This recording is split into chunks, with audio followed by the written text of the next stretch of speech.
안녕하십니까, 박사호입니다. 초가을이라 아직 추운 날씨는 아니지만 짜오웨이는 이미 말로에 이르렀다고 중화권 네티즌들은 이야기하고 있습니다. 짜오웨이 사건은 그저 그런 연예인 스캔들이 아닙니다. 마윈과 매우 친하다는 것은 널리 알려진 사실인데, 마윈조차도 시진핑 정권에 의해 짜오웨이만큼의 핍박을 받지는 않았습니다. 짜오웨이는 중국에서 존재가 아예 지워지고 있습니다. 모든 영화, 드라마 작품이 내려지고 그녀의 이름은 정보 검색이 안됩니다. 중국 당국은 짜오웨이를 추격해서 숨을 끊어놓으려는 정도로 몰아치고 있습니다. 주변의 동료 지인들도 자신에게 불똥이 튈까 같이 찍은 사진을 모두 소셜미디어에서 삭제했고 거리를 두고 있습니다. 짜오웨이는 중국 연예계에서 워렌 버핏이라고 부를 정도의 상업 제국을 이뤘습니다. 알리바바가 짜고 50억 유엔 정도를 벌어 그녀의 총재산은 100억 유엔이라고 하니 실로 엄청납니다. 하나로 1조 8천억 원 규모입니다. 정계 재계와 연합한 정상복합체 여왕입니다. 인생 경력이 미스테리인 짜오웨이의 남편 황여울롱은 2008년에 이미 그만의 제국을 이뤘습니다. 금융, 부동산, 담배, 제조 등의 사업을 일궜습니다. 중국 본토, 홍콩, 마카오, 싱가포르, 프랑스에도 투자했습니다.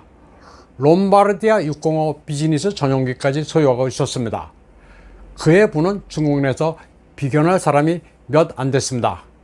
마윈조차도 금융폭풍에 크게 꺾여 충칭의 마윈관이란 사찰에서 4월 동안 무건 수행을 하며 마음을 가다듬던 시기였습니다.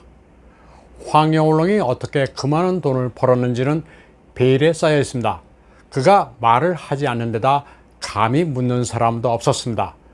짜오웨이는 황여울롱과 결혼하기 전 남자친구가 있었습니다.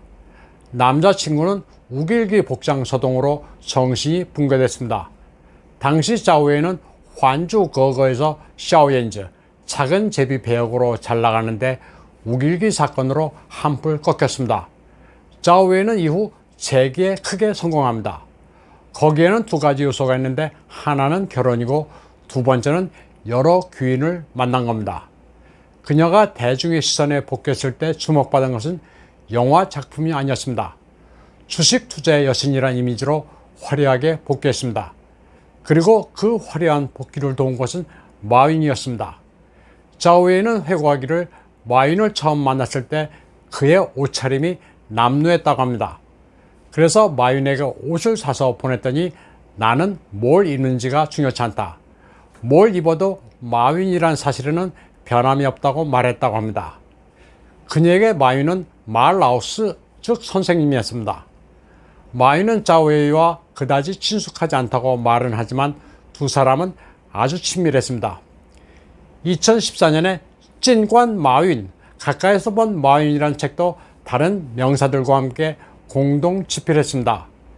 12명의 저자 가운데 한 명으로 참여한 짜오웨이는 3600자로 사람에게 거리감을 전혀 안 주는 마윈이란 글을 썼습니다.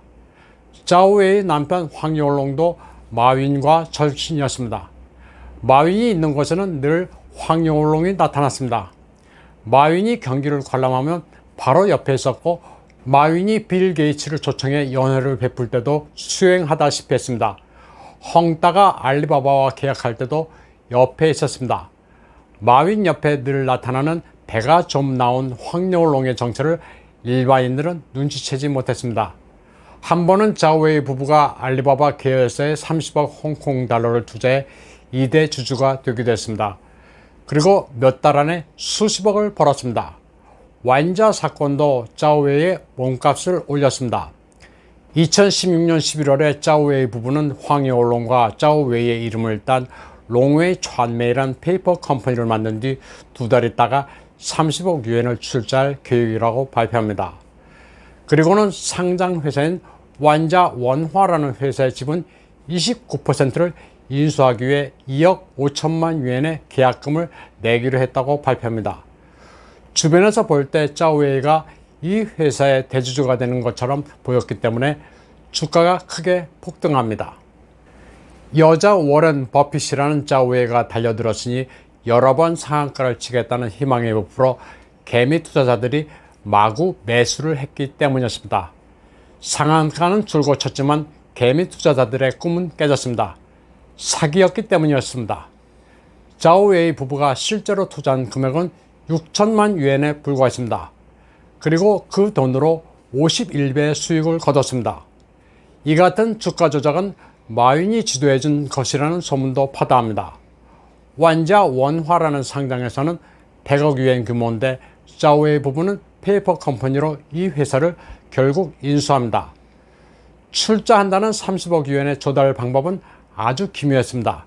시장 신용은행이라는 곳에서 10억 위엔을 대출받고 아직 인수하지도 않은 완자 원화의 주식을 담보로 10억 위엔을 조달했습니다. 완자 원화의 돈으로 완자 원화의 주식을 사들인 기가 막힌 사기였습니다. 그런데 자오웨이 부부가 왜 이런 방법을 동원했는지는 미스테리입니다.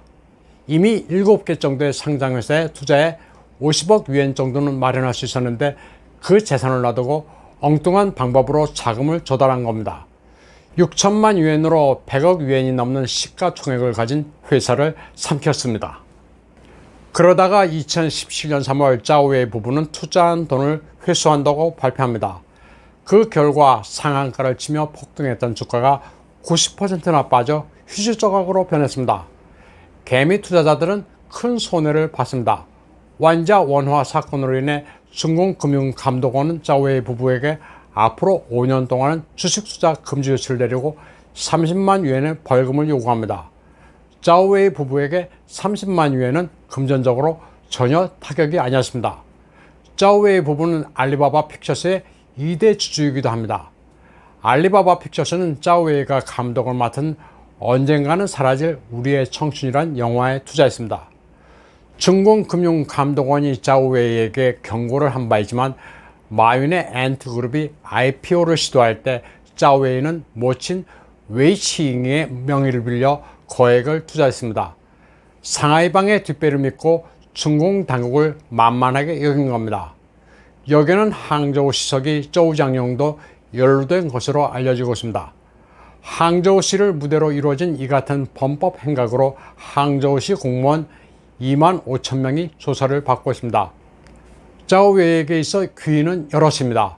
마윈과 남편 황여울롱 외에도 홍콩 센트럴의 포시즌즈 호텔에서 납치돼 중공으로 끌려가 생사가 묘연한 밍텐그룹의 샤오젠화도 있습니다. 샤오젠화는 정칭홍의 돈지갑으로 알려진 재벌입니다. 남편 황여울롱은 정칭홍의 동생 정칭화이와도 아주 친한 것으로 알려져 있습니다.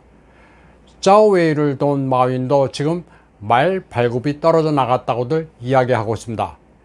연예계에서는 외국 국적을 가진 스타들도 명단이 거론됐습니다.